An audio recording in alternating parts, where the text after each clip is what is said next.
옆에 있는 분과 인사합니다. 잘 오셨습니다. 아멘입니다.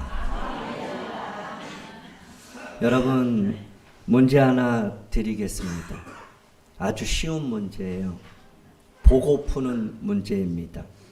제가 뭘 하나 보여드릴게요. 자, 요게 뭘까요? 보이세요? 뭐죠? 네. 선글라스 맞습니다. 그런데 아닙니다. 왜 이것이 선글라스인데 아니라고 하는지 제 이야기를 들어보시면 하실 겁니다.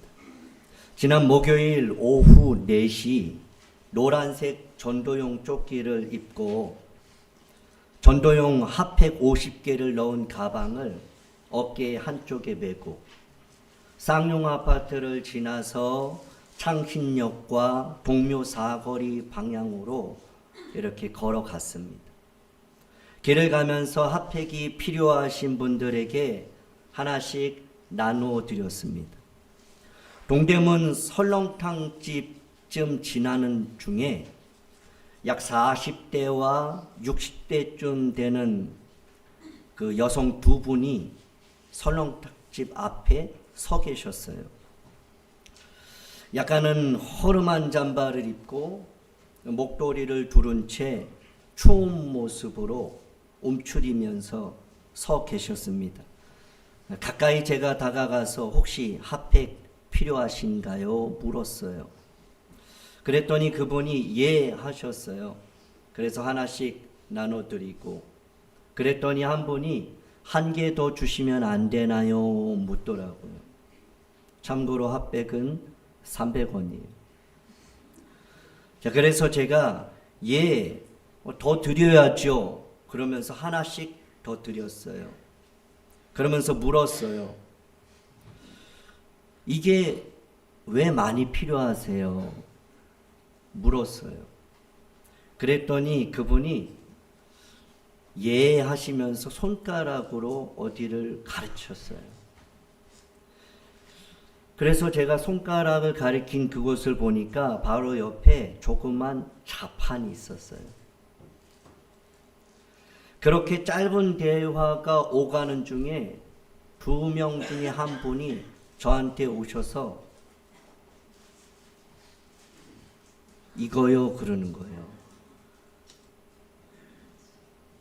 이게 뭐예요? 제가 여러분에게 처음 물어본 것처럼 이게 뭔데요?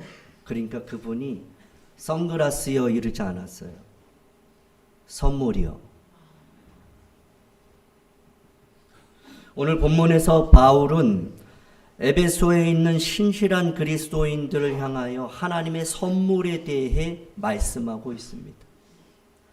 바울이 말한 하나님의 선물이 무엇인지 2장 8절에 나타나고 있습니다.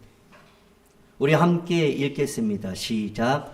너희는 그 은혜에 의하여 믿음으로 말미암아 구원을 받았으니 이것은 너희에게서 난 것이 아니요 하나님의 선물이라. 하나님께서 주신 선물, 즉 우리가 받은 하나님의 선물은 바로 구원입니다. 바울은 본문에서 구원과 관련해서 3가지를 말합니다. 첫 번째, 구원받기 전 우리의 상태에 대해서, 2번째, 어떻게 우리가 구원을 받았는지에 대해서, 3번째는 우리가 구원받은 이유, 그 목적은 무엇인가에 대해서 말씀하고 있습니다. 먼저 바울은 구원받기 전에 우리의 상태에 대해서 에베소 2장 1절에서 이렇게 말씀합니다. 그는 허물과 죄로 죽었던 그래요. 죽었다 그렇게 말씀합니다. 그러니까 우리가 예수님을 믿기 전에 허물과 죄 때문에 우리는 죽었던 존재다라고 말씀합니다. 여기서 허물이라는 것은 비틀거리다, 미끄러지다, 잘못된 방향으로 가다가 넘어진다, 그러한 의미를 갖고 있습니다. 더불어서 넘지 말아야 할 경계를 넘어선다는 뜻도 있습니다. 그리고 죄라는 것은 화살이 표적을 빗나갔다라는 의미입니다. 허물과 죄로 인해서 우리는 하나님께서 정하신 경계를 넘어서 비틀거리고 잘못된 방향으로 가다가 표적에서 빗나간 정도가 아니라 이미 죽었다라고 말하고 있습니다. 허물과 죄 때문에 병들어 죽을 수밖에 없었던 심각한 상태가 아니라 이미 벌써 우리는 완전히 죽었다, 죽은 우리였다라고 말씀하고 있는 거죠.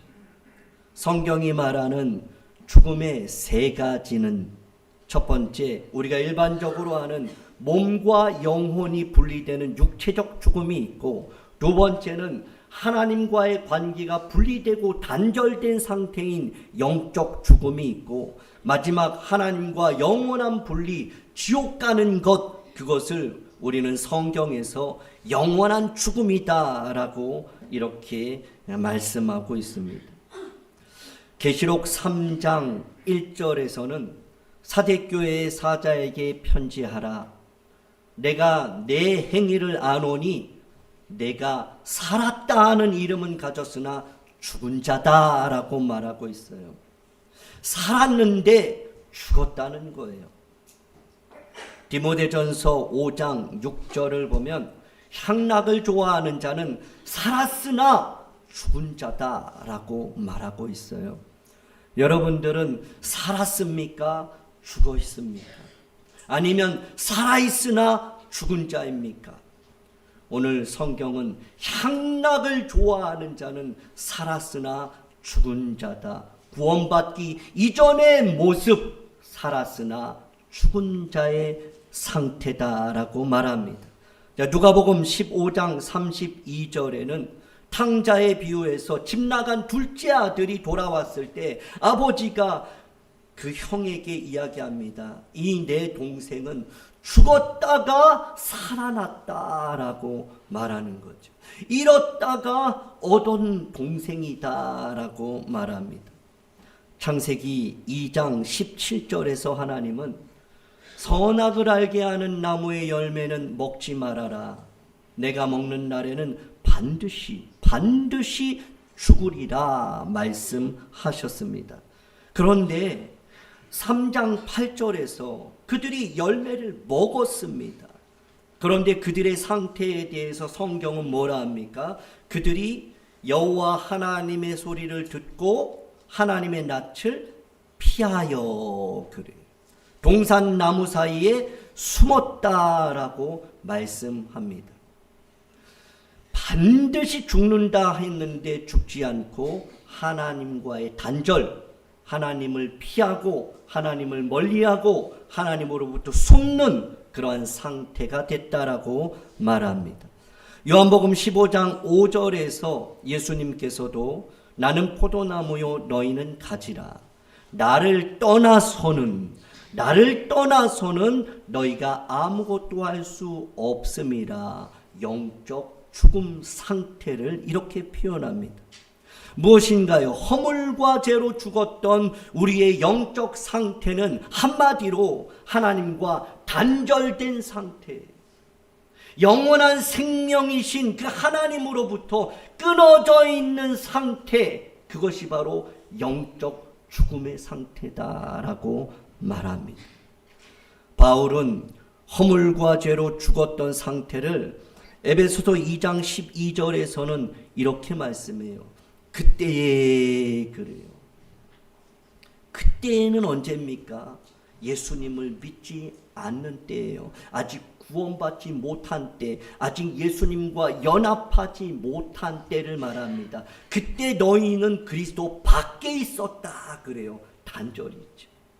이스라엘 나라 밖의 사람이다. 끊어진 걸 말합니다. 약속의 언약들에 대하여는 외인이다. 세상에서 소망이 없고 하나님도 없는 자이더니라고 말합니다. 허물과 죄로 죽었던 상태를 바울은 또다시 에베소서 4장 18절에 그들의 총명이 어두워지고 그들 가운데 있는 무지함과 그들의 마음이 굳어짐으로 말미암아 하나님의 생명에서 떠나 있도다.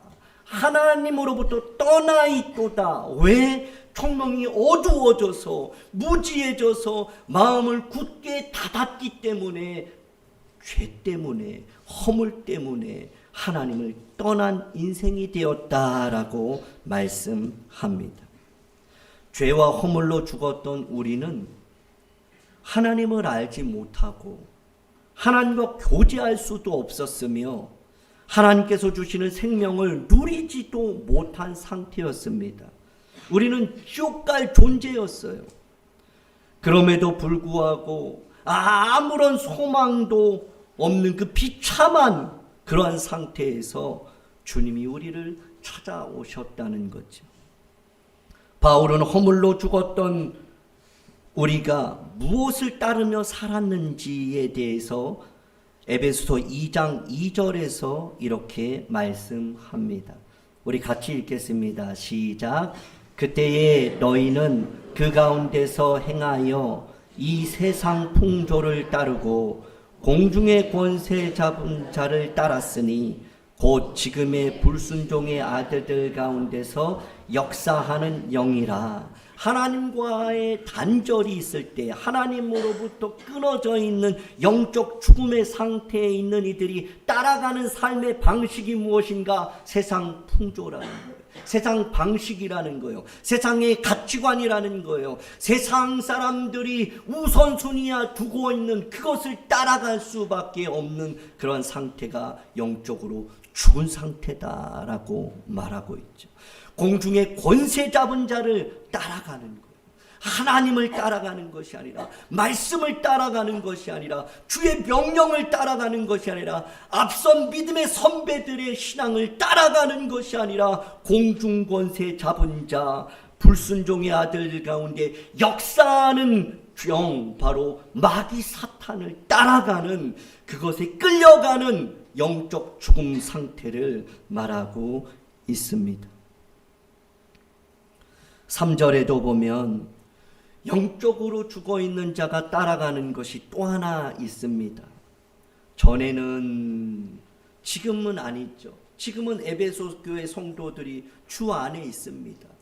그리스도 안에 구원받은 그런 신실한 그러한 믿음의 공동체예요. 근데 그 전에는 그랬다는 거예요. 아직 복음을 모르고 아직 예수 그리스도를 주로 영접하지 못하고 믿음의 공동체 안에 믿음을 따라가지 않을 그 전에는 우리도 다 뭐예요? 그 가운데서 우리의 육체의 욕심을 따라갔다. 그렇게 말하고 있습니다.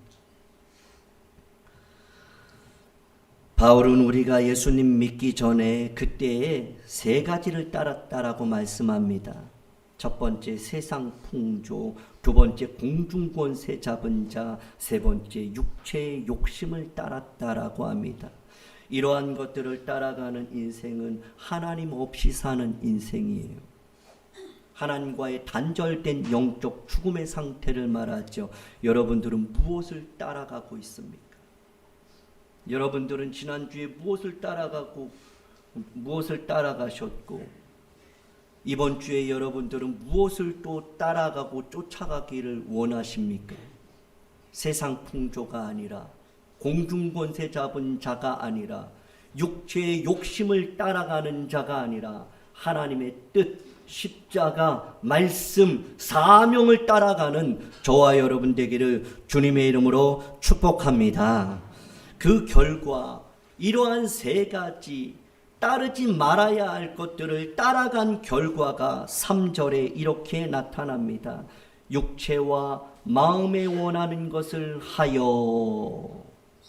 그러한 것들을 따르는 사람들은 육체의 욕망을 추구하는 인생이에요. 자기 마음에 원하는 것을 하는 인생이죠. 하나님 뜻과 상관없이. 그런 인생들은 다른 이들과 다를 바가 없어요. 바로 불신자들과 다를 바가 없다는 겁니다. 그들은 불신자들과 똑같이 육체와 마음에 원하는 것을 하고 있다면 그들 또한 본질상 진노의 자녀이다. 하나님의 진노를 피할 수가 없다라고 경고하고 있는 것이죠.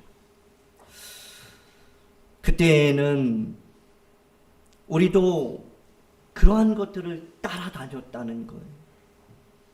그때에는 우리도 육체와 마음에 원하는 것을 우리도 행하였다는 것이죠. 아주 절망적인 상태였어요. 그래서 바울은 1절에서 이렇게 말씀합니다. 그는 허물과 죄로 죽었던 너희를 살리셨다. 그런 비참한 상태에서 소망도 없이 절망 가운데 살고 있는 우리를 그가 하나님께서 살리셨다라고 말씀해요. 5절에서도 허물로 죽은 우리를 하나님께서 그리스도와 함께 살리셨다 이렇게 말씀하는 거죠. 우리가 이전에 그 상태를 모르면 우리가 구원받고 지금 이렇게 살아 영생을 누리는 이러한 삶에 대해서 감사하는 이 감격이 약할 거예요. 그런데 그 상태가 이전의 상태가 어땠는지를 알면 우리는 늘 범사에 감사할 수밖에 없는 거죠. 예를 들면 그런 거예요. 이전에 엄청 어렵게 살았어요. 그런데 지금은 어려움 없이 살아요. 그러면 이전 일 생각하면 지금 앞으로 일어나는 모든 일에 늘 감사할 수밖에 없는 거죠. 근데 이전 일을 새카맣게 잊고 이전에 내가 죽었던 인생이었는데 소망이 없는 인생이었는데 갈 방향조차 찾을 수 없고 어찌할 바를 모르는 인생이었는데 지금 내가 이렇게 됐다는 것을 늘 기억한다면 하나님 앞에 감사할 수밖에 없다라는 이러한 바울의 그러한 이야기가 반복되고 있는 것입니다. 6절에도 보면 이렇게 말씀해요. 또 함께 일으키사. 5절에서는 함께 살리셨다. 6절에서 함께 일으키셨다. 그리고 그리스도 예수 안에서 함께 하늘에 우리를 앉히셨다. 하나님 보좌 우편에 예수님 옆에 우리를 앉히셨다. 그렇게 말씀하는 것. 왜 하나님은 죽었던 우리를 함께 그리스도와 함께 살리시고 그리스도 안에서 함께 우리를 일으키시고 우리를 예수 안에서 함께 하늘에 앉게 하셨을까요? 4절에 그것을 이야기해 주고 있습니다. 4절 우리 같이 읽겠습니다. 시작. 긍휼이 풍성하신 하나님이 우리를 사랑하신 그 큰 사랑을 인하여. 하나님의 풍성하신 긍휼과 우리를 사랑하신 그 큰 사랑 때문에 우리를 살리시고 일으키시고 그 하늘 보좌에 앉게 하셨다라고 말씀하는 거죠. 이런 찬양이 있어요. 생명과 바꾼 주의 사랑을 잊지 않게 하소서. 나를 위해 흘렸던 주의 눈물 잊지 않게 하소서.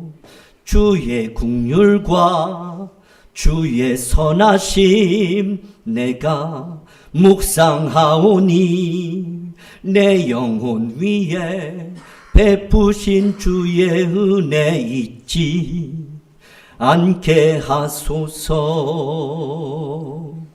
감사합니다.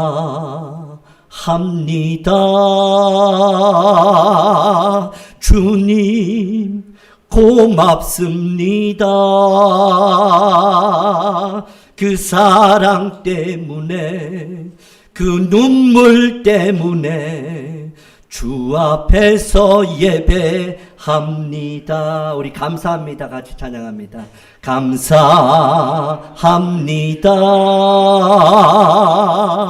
주님 고맙습니다. 그 사랑 때문에 그 눈물 때문에 주 앞에서 예배합니다. 그 사랑 때문에, 그 긍휼 때문에 하나님이 우리를 살리시고 일으키시고 오늘 이 자리에도 앉게 하신 줄 믿습니다. 우리를 살리신, 우리를 일으키신 또 하나의 이유가 7절에 나타납니다. 이는 왜냐하면 우리를 살리신 이유는 이것 때문이다 라고 말씀해요. 그리스도 예수 안에서 우리에게 자비하심으로써 그 은혜의 지극히 풍성함을 오는 여러 세대에 나타내기 위함이다 라고 말씀하고 있죠. 교회는 이 은혜의 지극히 풍성한 것을 드러내는 것입니다.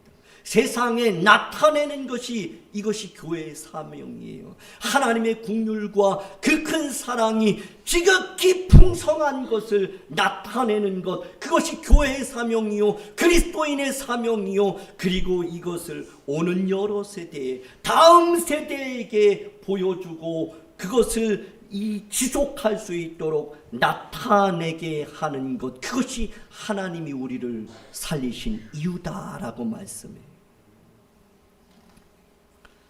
우리를 살리시고 일으키시며 하늘 보좌에 앉게 하신 이유, 우리를 하나님의 자녀로 새롭게 하시고 신분의 변화와 함께 권세와 능력을 주신 이유는 하나님의 풍성한 은혜가 우리를 통해서 세상에 흘러가기를 원하시기 때문이죠.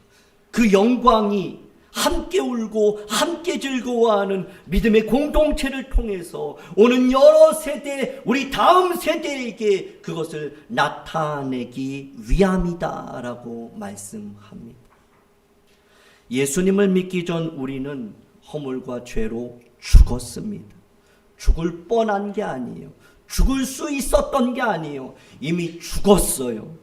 세상 풍조를 따라서 하나님의 뜻과 상관없이 육체와 마음에 원하는 대로 자기 소견에 옳은 대로 살았습니다. 본질상 진노의 자녀가 되었죠.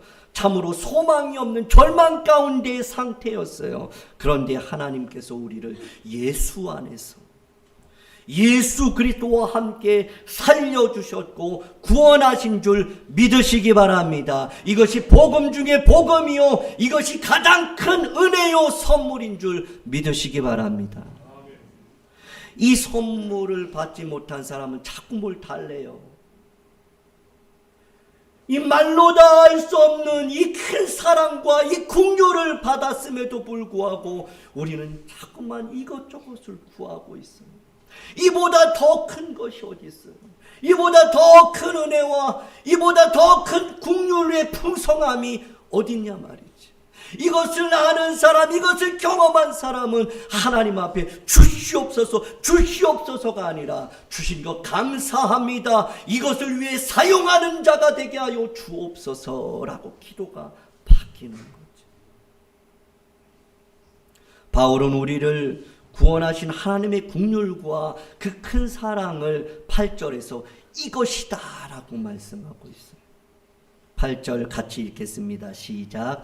너희는 그 은혜에 의하여 믿음으로 말미암아 구원을 받았으니 이것은 너희에게서 난 것이 아니요 하나님의 선물이라. 하나님의 긍휼과 그 큰 사랑을 한 단어로 은혜다라고 말하고 있는 거죠. 구원은 은혜에 의하여 믿음으로 말미암아 믿음의 통로를 통해서 받습니다. 구원의 근거와 원인은 오직 하나님의 은혜에 있어요. 다시 말씀드릴게요. 구원의 은혜와 구원의 근거와 원인은 오직 하나님의 은혜에 있습니다. 우리가 구원받는 것은 믿음 때문이 아니에요. 구원의 근거와 원인이 믿음이 아니라는 거예요. 만약에 믿음이 우리를 구원했다라고 하면 믿음이 우리의 공로가 되는 거예요. 내가 믿었기 때문에 구원받은 거예요. 그래서 결국은 내가 믿었으니까 나 자신이 구원했다라고 말할 수 있는 거죠.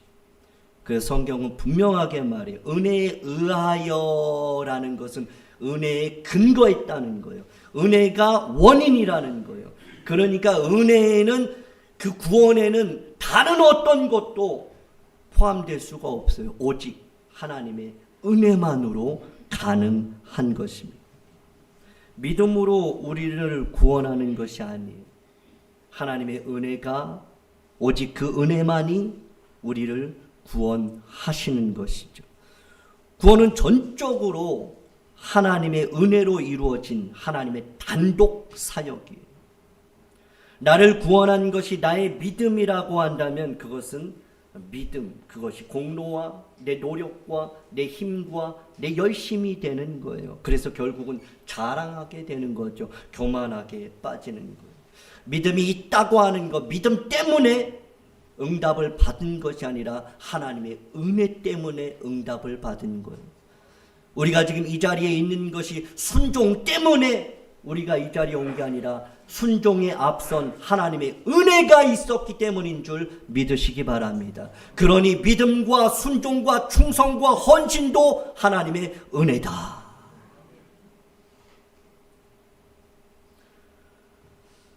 바울은 이어서 9절에서 구원은 하나님의 선물이다라고 말하면서 구원은 행위에서 난 것이 아니다라고 말합니다. 그래서 누구든지 자랑하지 못하게 함이라. 구원은 행위에서 난 것이 아니에요.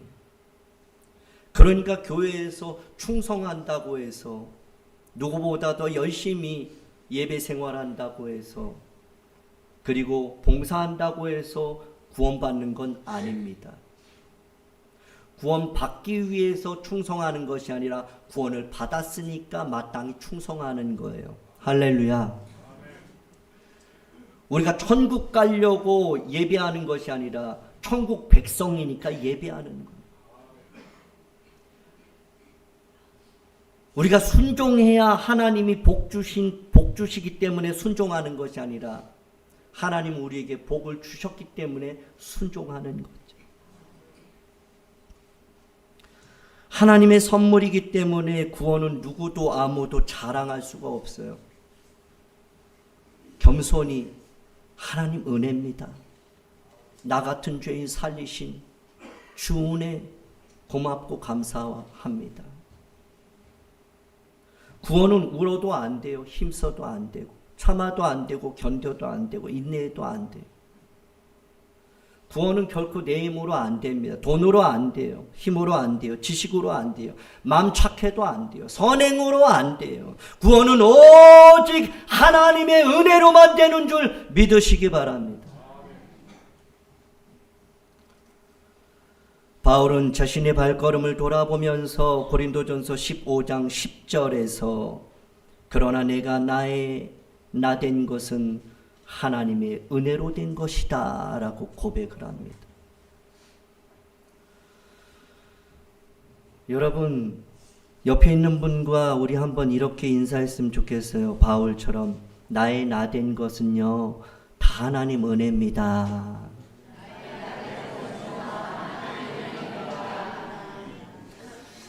여러분, 구원은 거저받은 거예요. 그래서 우리는 구원받은 사람은 거저 주는 거예요. 자랑할 것도 없고.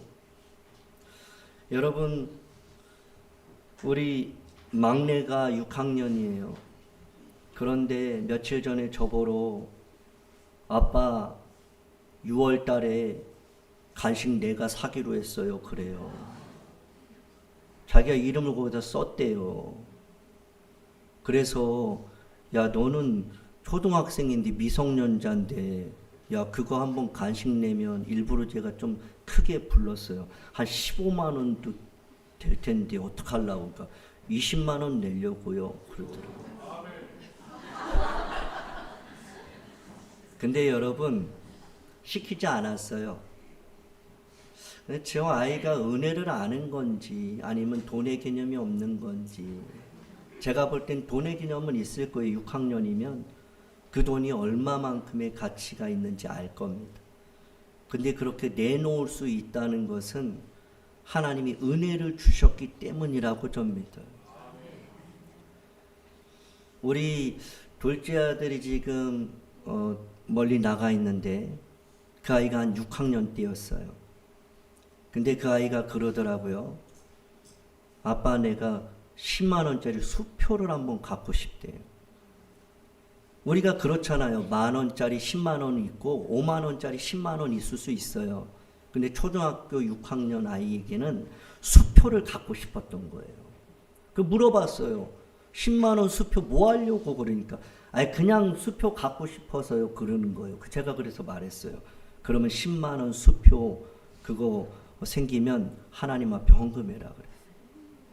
근데 했을까요? 안 했을까요? 했어요. 은혜예요.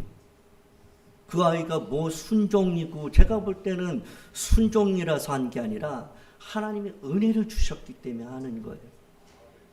그러니까 그 아이는 은혜로 살아요.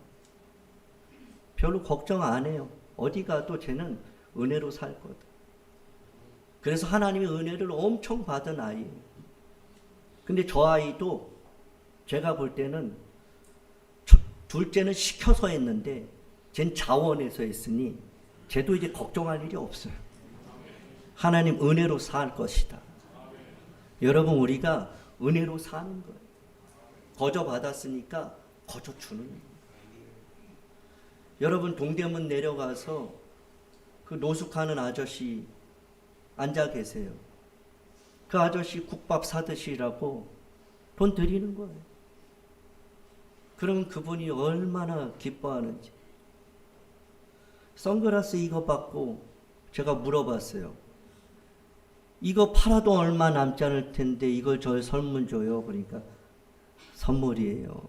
드리고 싶어서 그래요. 그래서 제가 한 바퀴 삥 돌고 다시 돌아왔어요. 너무 마음이 불편해. 이걸 어떻게 제가 그냥 공짜로 받아요. 선물이지만.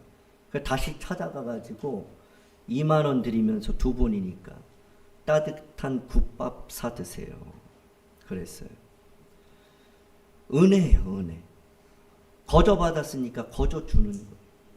저 아이가 일해서 돈 벌었어요. 부모가 주고 혹시 여러분들이 또 용돈 주시진 않았을까요? 물론 저 아이가 책 한 권 읽으면 500원 받았어요. 어렸을 때. 그래서 다 모은 돈일 거예요. 그렇지만 자기 힘으로 모은 게 아니라 내가 아무리 힘을 다해도 모여지는 것은 하나님 은혜예요. 일은 내가 해도 모으는 건 내가 해도 남는 건 하나님의 은혜라는 거예요. 여러분, 바울은 나의 나된 것은 오로지 하나님 은혜다라고 고백을 해요. 사실 제가 여러분 앞에서 이렇게 서 있는 건 이건 하나님의 은혜 아니고서는 말로 어떻게 표현할 수가 없어요. 바울이 이렇게 찬양을 하는 거예요. 나를 지으시니가 하나님, 나를 부르시니가 하나님, 나를 보내시니도 하나님, 나의 나 된 것이다. 하나님 은혜라. 나의 달려갈 길 다가도록, 나의 마지막 호흡 다하도록 나로 그 십자가 품게 하시니 나의 나 된 것은 다 하나님 은혜라. 우리 한량 없는 은혜 같이 합니다. 한량 없는 은혜, 갚을 길 없는 은혜, 내 삶을 애워싸는 하나님의 은혜, 나 주저함 없이 그 땅을 밟음도 나를 붙드시는 하나님의 은혜.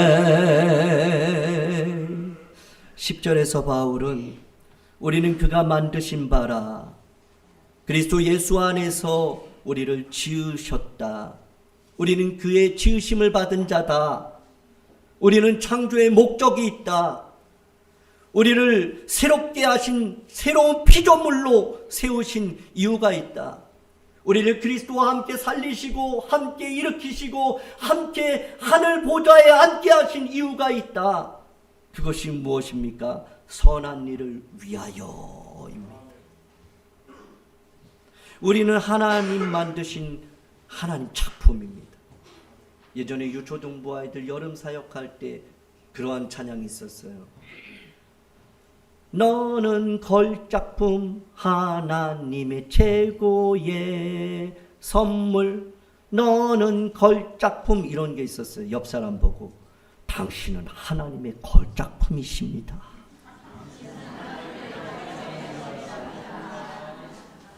여러분, 우리는 하나님의 작품이라는 걸 잊으시면 안 돼요. 누가 뭐래도 하나님이 만드셨는데 누가 뭐래요? 그 사람 참 큰일 날 사람이에요. 아니, 하나님이 날 이렇게 만드셨는데 여러분 저보러 이렇게 생겼냐고 말씀하시면 안 돼요. 아니, 내가 키가 이렇게 작은 게 하나님이, 여러분, 그러니까 주변에 있는 옆 사람들 보고, 특히 아이들 보고, 야, 넌 왜 그러냐? 큰일 날 일입니다. 자녀들 보고, 넌 왜 맨날 큰일 날 일이에요. 하나님 작품이에요. 그리스도 예수 안에서 지으심을 받은 새로운 피조물이에요. 우리 한 사람 한 사람이. 그렇게 우리를 만드신 이유, 우리를 그렇게 지으신 이유, 그것이 뭐냐? 선한 일을 위해서다. 그래요. 우리는 선한 일을 위해 부름받았습니다. 이전보다 더욱 선한 일을 할 수 있기를 원합니다. 우리는 구원을 위해 선한 일을 하는 것이 아니라 선한 일을 위해 구원받았기 때문에 선한 일을 하는 것. 한량없는 은혜로 아무 조건 없이, 값 없이 우리를 구원하신 하나님께 감사하면서 나는 하나님의 걸작품이라는 것을 결코 잊지 말고 어느 곳에 있든지 선한 일을 통해서 하나님께 영광 돌리는 교회, 한몸 공동체가 되기를 주님의 이름으로 축복합니다. 기도하겠습니다.